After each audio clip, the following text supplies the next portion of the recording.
Uh, Good evening and welcome to today's presentation.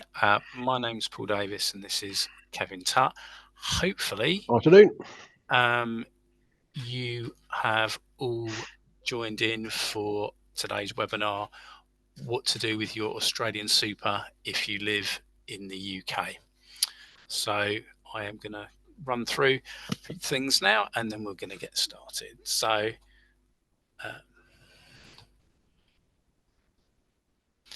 first of all, just a sort of couple of disclaimers. This is basically a presentation based on the rules, legislation in both the UK, Australia as we know it today. This, of course, can change in the future. So, as said today, I'll be presenting. Paul Davis, I'm the Financial Planning Manager here in the UK. I'm one of the founders of BDH Sterling, and as introduced earlier, we'll be with Kevin Tutt. So, today's agenda, we'll be running through some retirement income planning, pension contribution strategies, the value of advice, reversing the direction, that's between the UK and Australia, a bit about BDH Sterling, and we'll be finishing off with a question and answer session. So first of all, I'm going to hand over to Kevin, who is going to talk through aspects of retirement income planning. Thank you, Paul. We can just move along to the first slide. Okay, so retirement income planning. When an individual looks to plan from their retirement, there's a couple of things that are pretty integral to the plan and what they want to achieve. Firstly is, when do you actually want to retire? Are you looking to retire and live within the UK, or are you looking to emigrate abroad at some point in the future for your retirement, either fully or spend some of your time in the UK and have a holiday home, say, in another part of the world where you're spending a big chunk of the year there? What do you want to do in retirement? What are your hobbies? What's your expenditure going to be? Which ultimately will give you some idea of how long your money is going to last, and are you able to afford your desired retirement? So these sort of questions and these sort of aspects of the plan will outline what it looks like and what your retirement looks like. Next slide, please, Paul. So one way we can stress test your plan, so to speak, is through cash flow planning. It's an income and expenditure analysis. Within that, we can include future commitments. That could be university fees for grandchildren, new car, holidays, moving house, anything that you feel that you're going to spend funds on in the future. We can build that into the plan, and which obviously is a key part to your retirement income planning, because when you first retire, you may not have any immediate additional requirements, but over your retirement, over the next sort of 30, 40 years, there may well be extra expenditure that you're looking to build into the plan. And then we can again stress test on the affordability. Thank you, Paul.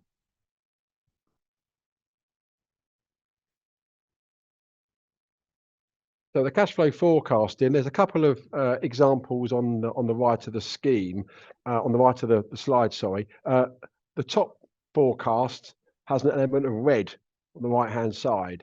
So that particular individual is likely going to run out of money. The black line at the top is how much they need to achieve to meet their desired lifestyle. So they will have some income for the rest of their life, but the red bars basically mean there's going to be a shortfall. The example below is exactly the same client. However, there's no red in the scenario, which means that all being equal, according to the assumptions that we worked on, they're not going to run out of money. We can use different assumptions around inflation, around capital growth and investment returns. We can also, as I say, I've used the term stress testing before. What I mean by that is that we can build into the plan. Currently, inflation is as high as it has been for a very long time.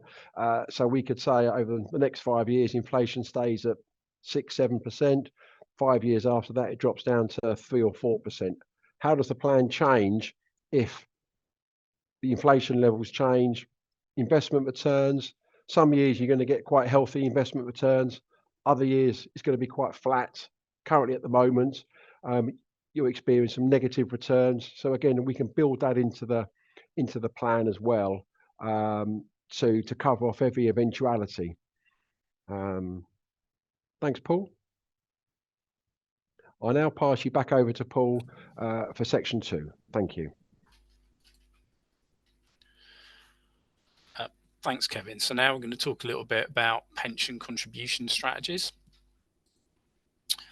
So there are different tax regimes for pensions, and the way it works in the UK is kind of opposite to the way it works in Australia. So if you are going to make contributions into pensions, if you're a UK resident contributing to a UK pension, you will receive tax relief on that contribution, as will your employer if they're contributing to. The way contributions are made into Australian schemes, that is not really true unless you go through some kind of salary sacrifice type arrangement. You're not going to get sort of direct tax relief on contributions going in. So it can be quite a tax efficient way, not just to build up your retirement savings, particularly in the UK, but also if you're kind of a higher rate taxpayer, it does help bring that down if you do make contributions into UK pensions. So it's very important. It's very important that when you're considering, or if you've got the opportunity to contribute to one or the other, you make sure you maximise the most tax efficient vehicle to contribute to. So touching on a little bit from what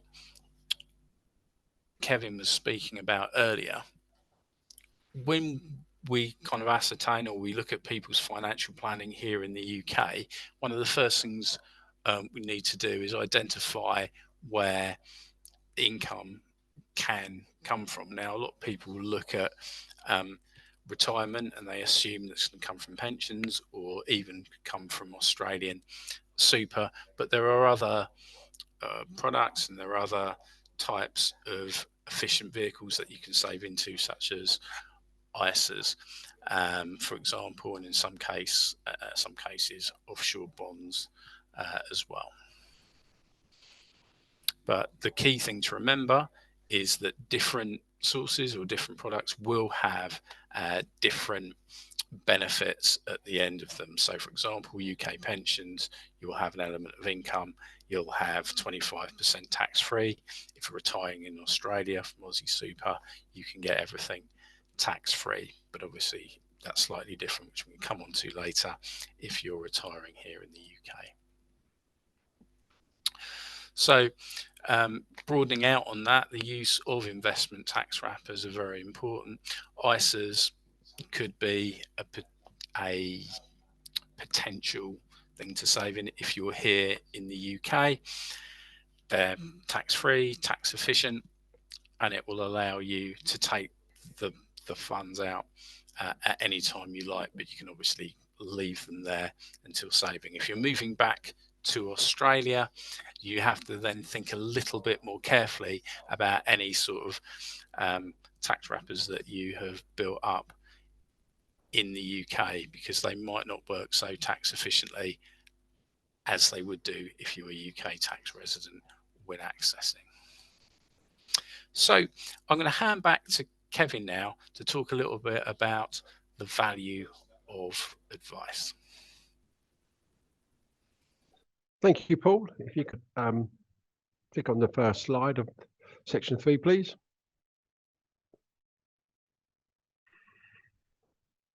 Okay, the value of advice. Why come to an advisor? With the professional advice that we can offer, we can create a very sort of bespoke plan um, for you and your circumstances. Um, it's a structured way to offer you clarity on what plan you want to put in place. Is it achievable? And more pertinent, once the plan is in place, to have regular reviews to check that you're on track to continue to meet your objectives, which is obviously very important. Next slide, please, Paul. Ensuring tax efficient withdrawals from your superannuation. Um, if we look at the steps involved, there's two release conditions that you have to meet to make unlimited withdrawals from your super. The first one is age. You have to have met preservation age.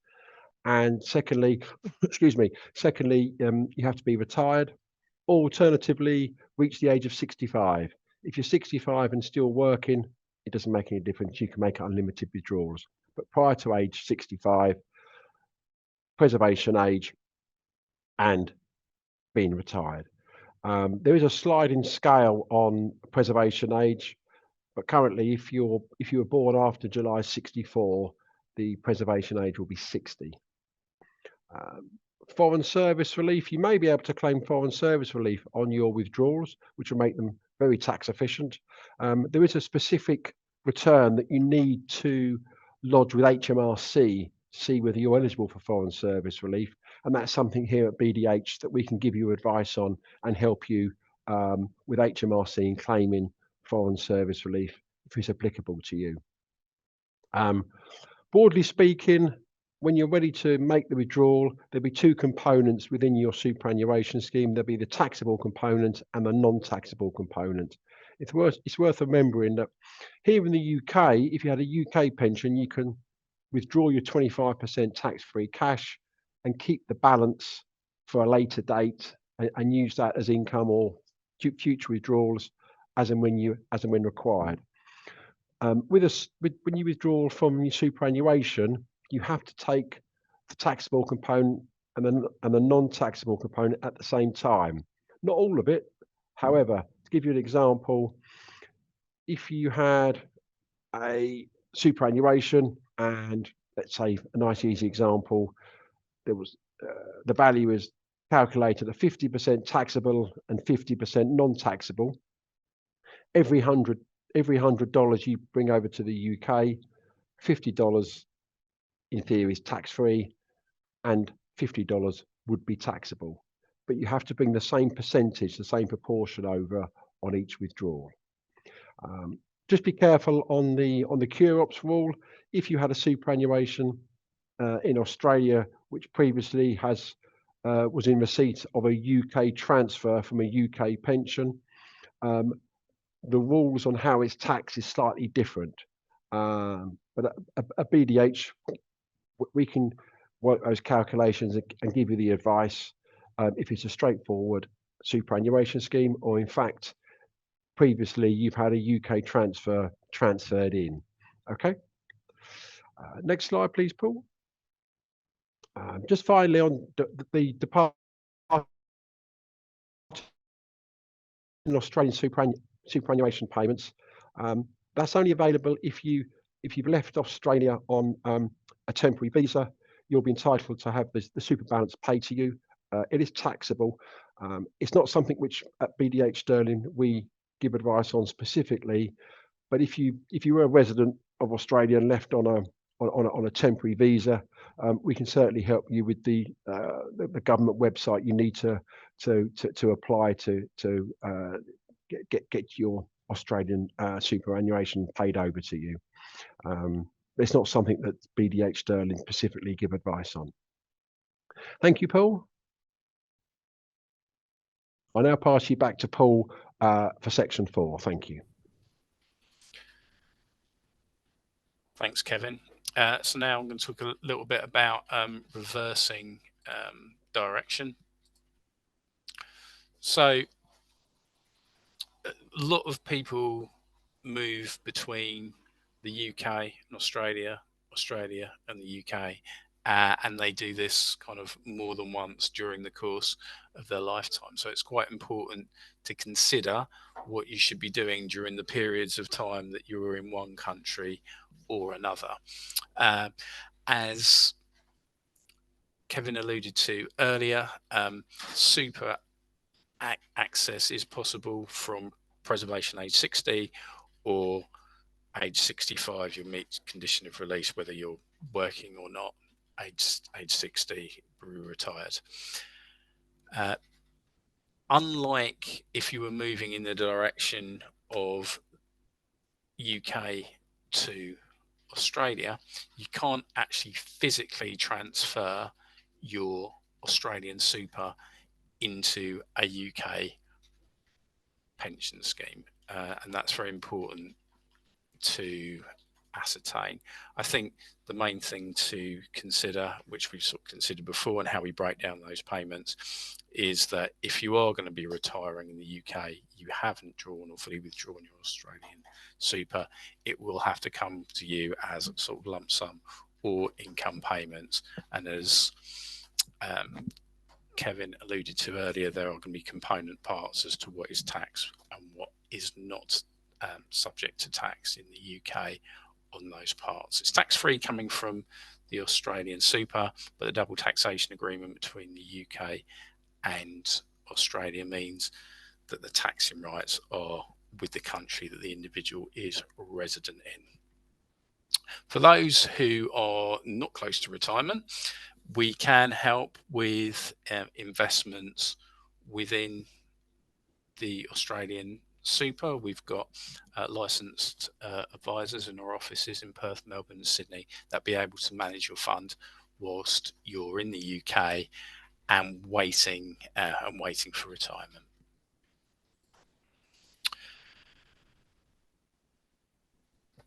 One of the points to consider would be where an individual is domiciled. So I think we've got a whole different presentation with regards to that, but it's very important to consider that, because if you're domiciled in the UK, we have inheritance tax, which Australia do not have. So there are implications for keeping assets in Australia. So in that respect, it's best to stay in Australia and take the super as a tax-free lump sum if you're in a position to do that. As I said, if you're moving between the two countries, the UK and Australia, it's very important that you establish which jurisdiction during the course of a tax year that you are going to be tax resident in. Broadly speaking, it's going to be where you're living for most of that year, but we have a separate arm to our business, BDH tax, which can help with these like complicated situations for people who are moving back and forth during the course of a tax year. So the final section is on a bit about BDH Sterling. So I'm going to hand you back over to Kevin to talk. Thank you, Paul. Just click on the first slide, please. Okay, so why BDH Sterling? Why come to BDH Sterling for advice? Well, we are dual licensed advisors, myself and Paul, and our Australian advisors. We're fully qualified in the UK and qualified in and the Australian advisors obviously qualified in Australia. We 15 years experience in UK pension transfers, and we specialise in defined benefit final salary schemes. The advantage that our clients do find is that we have advice under one roof for Australia and the UK. So we have, as I say, offices in Australia and in the UK. So between us, we can give advice on any assets you have in Australia, any assets you have in the UK, and it's all under one roof, which our clients prefer ease of that. We are financial services company, so we offer other aspects of financial advice, not only Australian super, but general retirement planning, investments, and we have a sister company, BDH Tax, who we can offer a specific advice and tax returns to if needs be. Thank you, Paul. So if you'd like to have a chat with myself or Paul or one of our advisors regarding your own specific circumstances, there's an email address on the screen. Please send us an email. Just to give us some idea of your age, your board retirement plan, and the approximate value of your superannuation scheme would be good to have. And then we'd be more than happy to answer any questions that you have, and also give you some advice specific to your own particular circumstances. Thank you, Paul. Just before we start the Q&A, just like to say on behalf of myself and Paul, thanks very much for joining this afternoon. You will all receive a link to the recording, so feel free to click on that. You'll get that in a couple of days, and you'll have access to the slides and any commentary. But I now open up the floor, so to speak, for any questions. I'll have a look in the chat to see if there's anything currently. You can either use the chat scheme and use the chat box at the bottom. There is a raised hand as well, so feel free to answer to put your questions on, and myself and Paul will run through them. We did have an email this afternoon. One of the delegates came in with an email regarding taxation on Australian superannuation when you bring it across to the UK. Hopefully I've covered that off with the slides on the value of advice. But please, if you want any further questions regarding that, then please send an email in. That'd be fine.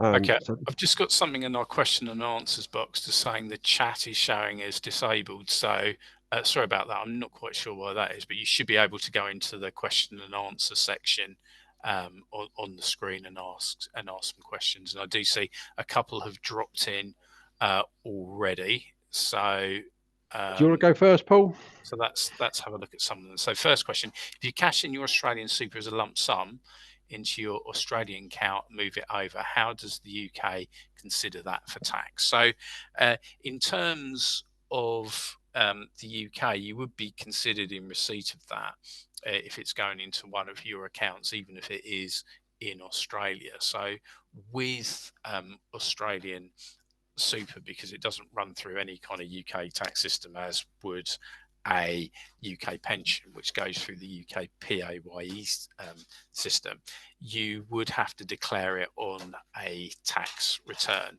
And that's, of course, something we can help you with as part of the advice.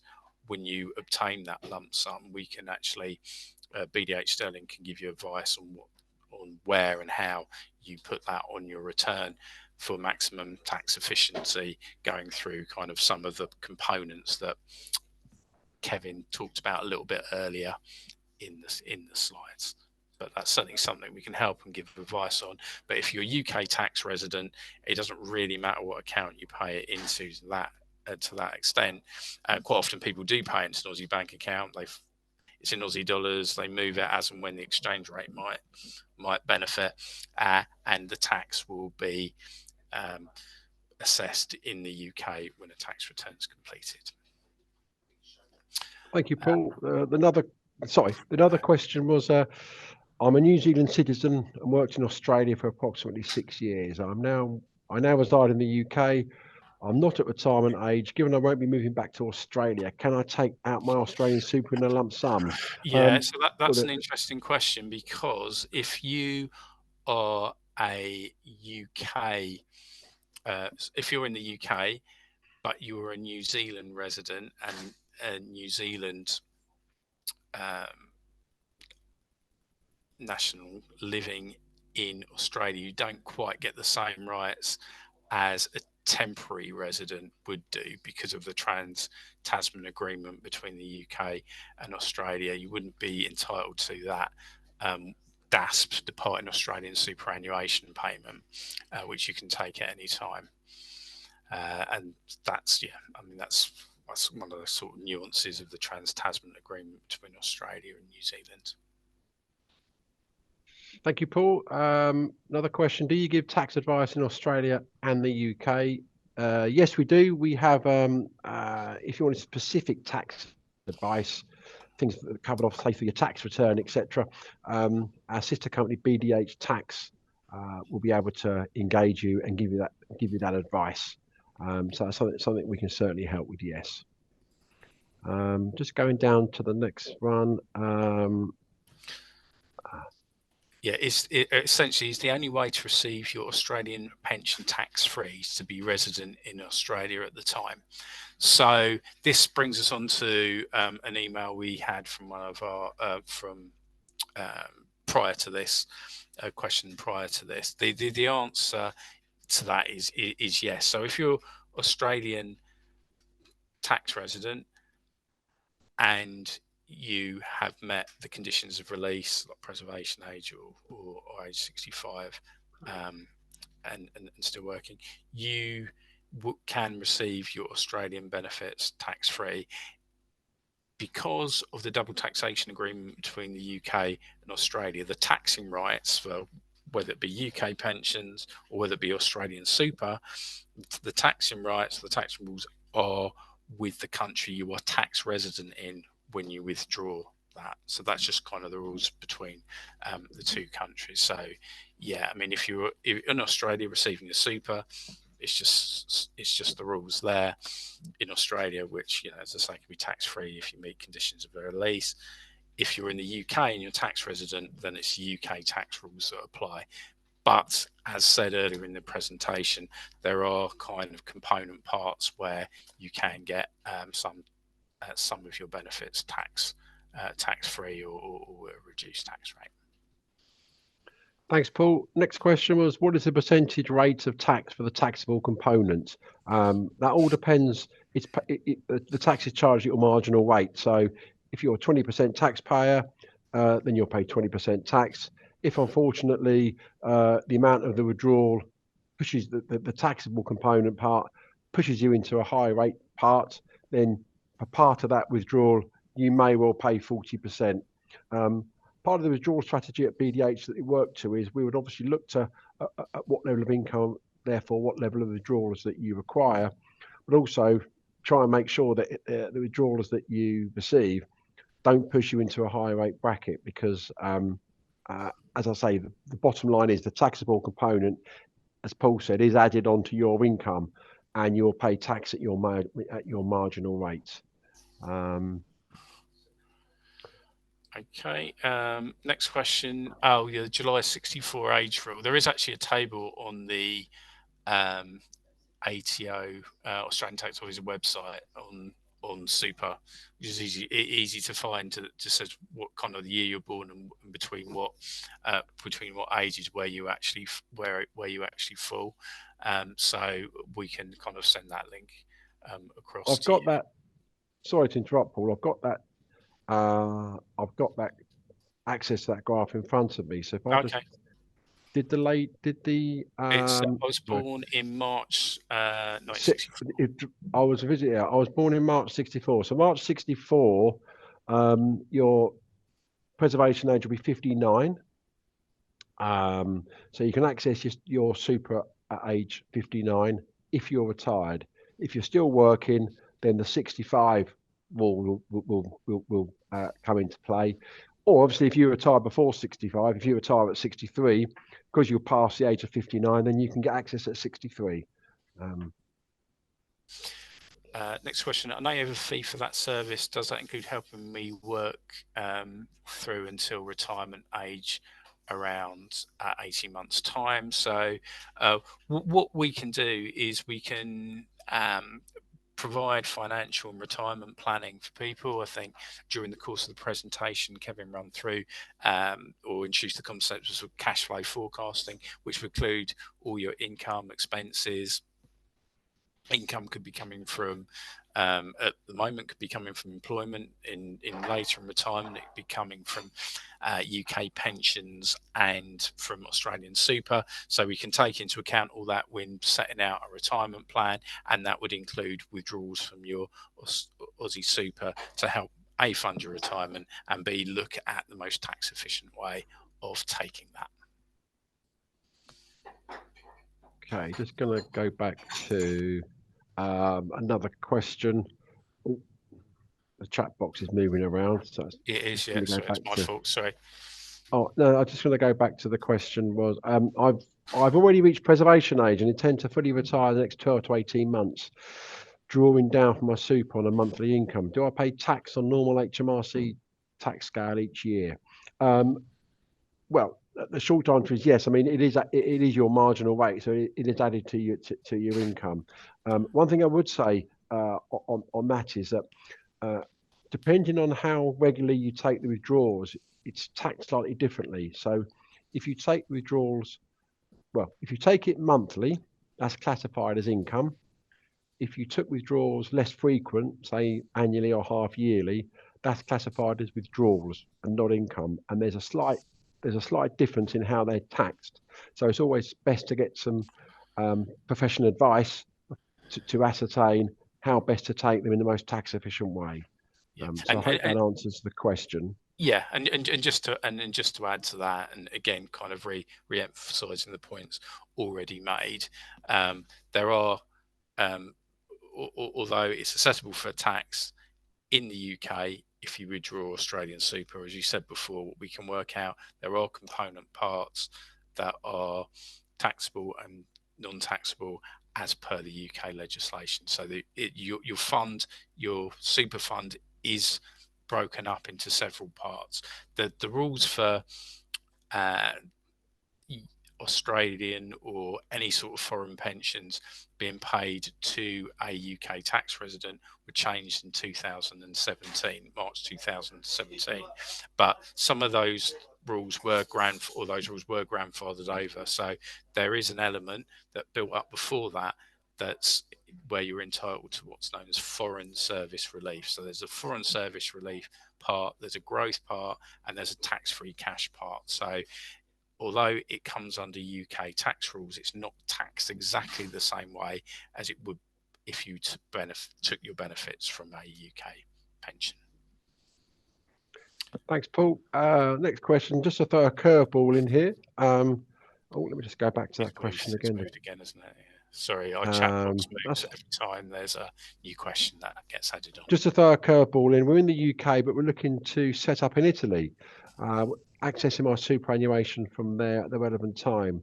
Do you deal with this scenario, or do we need to approach someone else? Unfortunately, you would need Italian tax advice on that one. Yes, I'm not sure how Australian super is taxed in Italy, and whether there is or isn't a double taxation agreement between Italy and Australia. Next question. So my super is bulk of savings, a pension. I'm a tax resident in the UK now.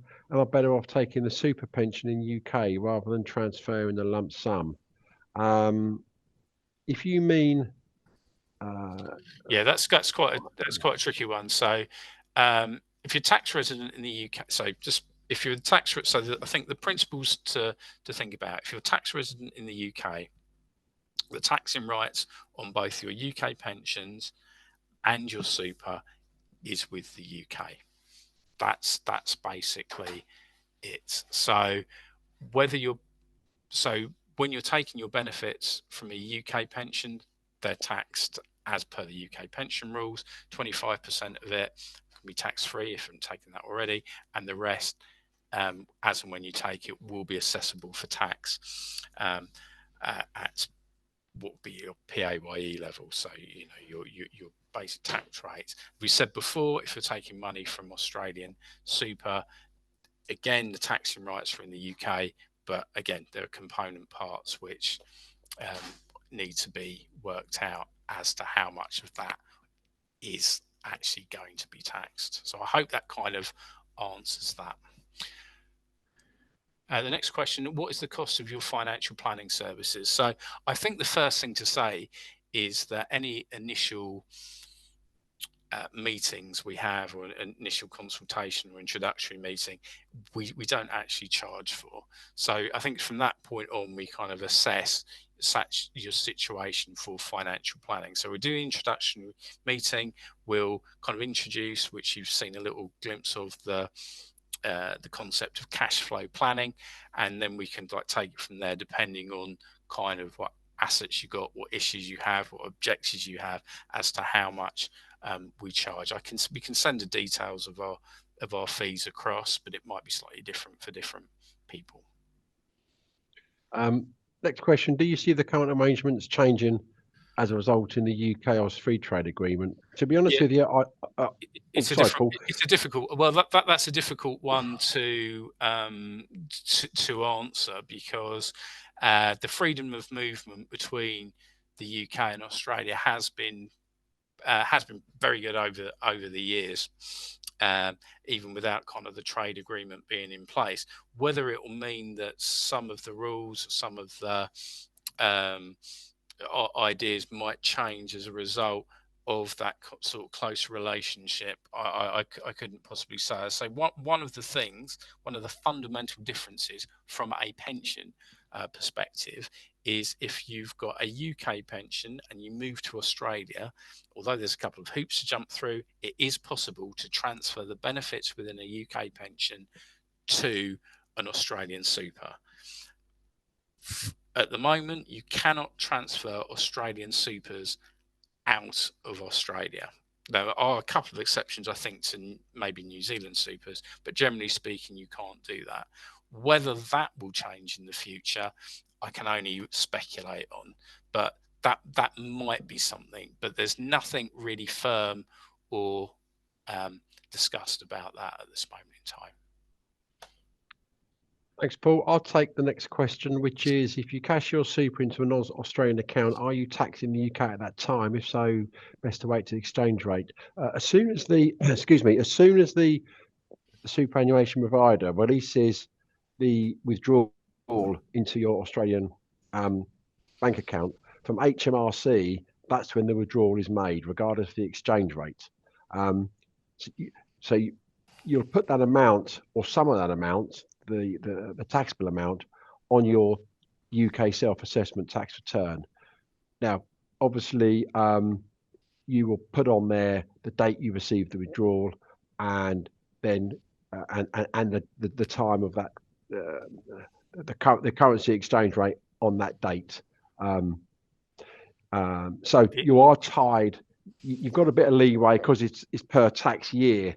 But as I say, as soon as it gets withdrawn, then it's classified as a withdrawal paid to you. It is interesting, though, that there are, as we spoke before, again, I'll say again, there are component parts of your pension, and kind of the value, and when it's paid out, the component parts, the taxable and non-taxable amount. Part of the taxable amount will be, part of the non-taxable amount will be the value up until March 2017, and then we have to kind of establish what the exchange rate was at the time there as well, and look at the difference. So exchange rate does play a important part in the calculations, and that's something we take into consider when we're looking at the withdrawals. Please clarify if moving my Aussie super into lump sum, am I subject to UK tax, even though I pay tax on the super in Oz already when contributing? The short answer is yes, you are. You pay tax as it goes in, or the accumulation stage, the superannuation in Australia. That's the reason, because it's tax free when it comes out. Unfortunately, if you're a UK resident, when you retire, HMR still will still tax you on a proportion as overseas income. Yeah, and that's absolutely right, Kevin. I said the key thing is the taxing rights on an individual's pensions is where that individual is actually tax resident at the time.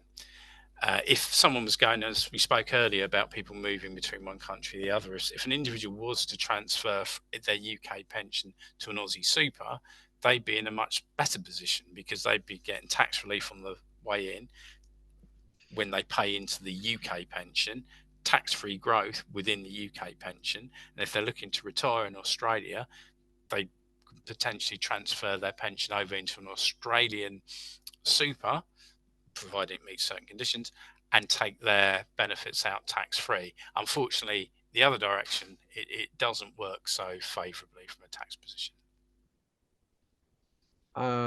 Next question. I'm currently a UK citizen. If I move back to Australia and take my super as a lump sum there, how long do I have to remain in be an Australian resident before I bring it back to the UK tax free? That's a very good question. If you're if you move back to Australia and classified as an Australian resident, then you can take your withdrawal tax free. If you return to the UK within 5 tax Yeah. years. Well, this is an important point actually, because if you've been contributing to an Australian super, you can take your benefits tax free from that scheme if you move back to Australia and withdraw all of those benefits. Now, I think earlier in the presentation, Kevin mentioned a slightly different rule for cure-ops, or if someone had transferred their UK benefits into an Australian superannuation scheme.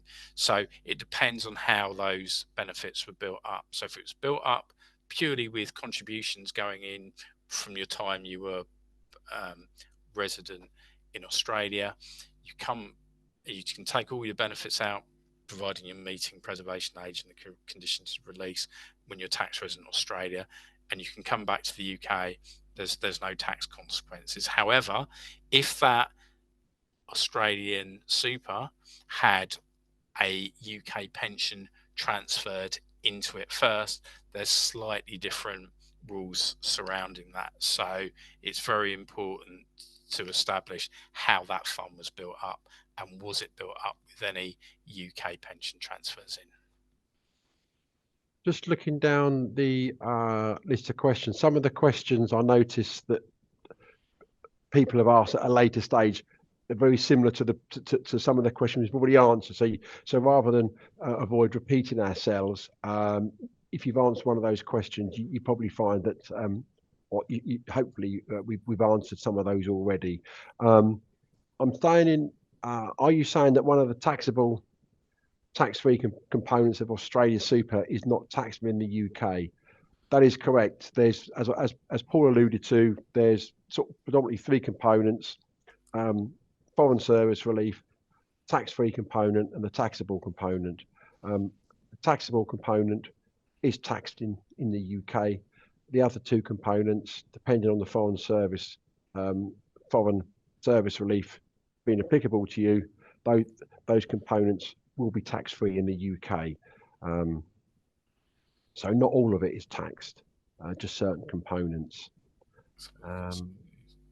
Just going down to. Yeah. What happens if you okay? So what happens if you retire, claim your super, and then 1 year later get another job? So that's an interesting question. So if you're between 60 and 65, if you've actually retired at that point and you take your between 60 and 65 and take your benefits, that's fine if you go back to work. Apologies, I'm just going back so I don't miss a question. I think a lot of them above them, Kevin, were kind of repeat questions. Okay. I've done those two. So the next one I've got a different one. Will income payments just be bank transferred from AusSuper to the UK bank account? The short answer is yes. It might be possible to transfer it via a currency exchange broker, depending on the rules of the super scheme. Some of them are actually quite draconian, to be honest, and a lot of them don't even cater for the fact that you could actually transfer into an international, i.e. a UK bank account. But the short answer is it can be transferred from an AusSuper to a bank account, depending on the rules of the scheme. It could be a UK bank account. most likely if that UK bank account can accept payments in Australian dollars. So there's two things to think about. One, the bank accepting payments in Australian dollars. Two, if it is paid directly into a UK bank account, what is the exchange rate at the time? Do you want it transferred directly in there and converted at bank rates, which is often just like tourist rates at that time? So a couple of things to consider there. The short answer is yes, it can be paid directly into a bank account. Just going through the questions, as Paul alluded to, is that there's a couple that we bypassed that we've already answered on a previous question, which is very similar. Someone's put a question. I think the point to add to that as well, though, Kevin, is if you don't think it's probably covered, we did give kind of the inquiries at BDH Sterling, so you can drop us a question there as well. Of course. Yeah, after the presentation. I've a private super in Australia, but nothing in the UK. Am I better off paying more into my Oz super or starting a UK private pension? If you're going to remain in the UK and retire and live the rest of your life here in the UK, you're better off. It's more advantageous from a tax perspective to start a UK private pension. The reason for that is that you'll get tax relief on the contributions, and then when you come to withdraw the UK pension at retirement, part of the fund is tax-free and part of it's going to be taxable. If you make contributions into your Australian super whilst being a UK resident and have no plans to emigrate back to Australia, there's no tax advantages for you to make that contribution. And anything that you contribute now ultimately will be taxable in the UK. So I hope that answers your question. But just to summarise, from the tax perspective and the tax relief you would attract, you're in a better position to start a UK pension whilst being a UK resident. Okay, so I think we're going to wrap up. I'm just going to do just a couple more questions now. One question is, with my existing Australian super, how can I calculate the taxable, non-taxable component? Well, that really is part of the advice that we provide.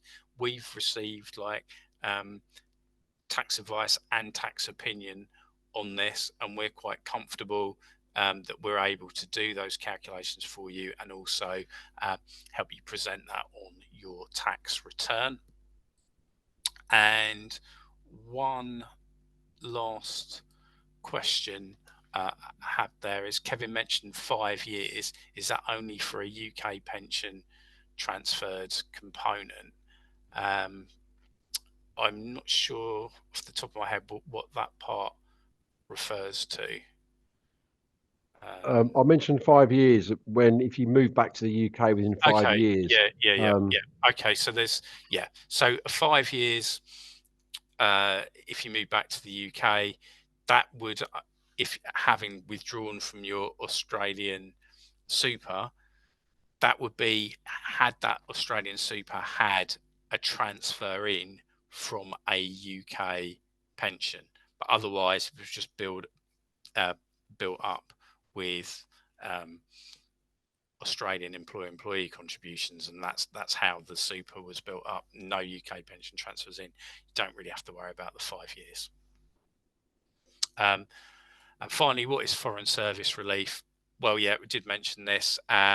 This again, that's the part that may qualify for more favourable tax treatment.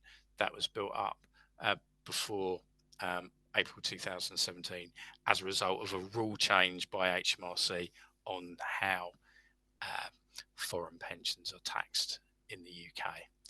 So I think we've covered pretty much all the questions. Apologies if we haven't got around to answering every single one, but there were a lot of questions, and what I would like to say is thank you for all those questions, because we pretty much want these types of webinars to be interactive, or we do want people to start thinking about some of the implications that are pertinent to them when it comes to this type of thing. And yeah, so thank you very much for attending. We've got a really good attendance on this today, and just about everyone stayed to the end through the question and answer session. So I hope you've all found this really helpful. And as Kevin said before, that these slides will be available to you. So thank you very much for joining us. If you've got any further questions, as I say, inquiries at bdhsterling.com. And as I say, thank you very much for your time today. Have a good evening. Thank you very much. Thank you.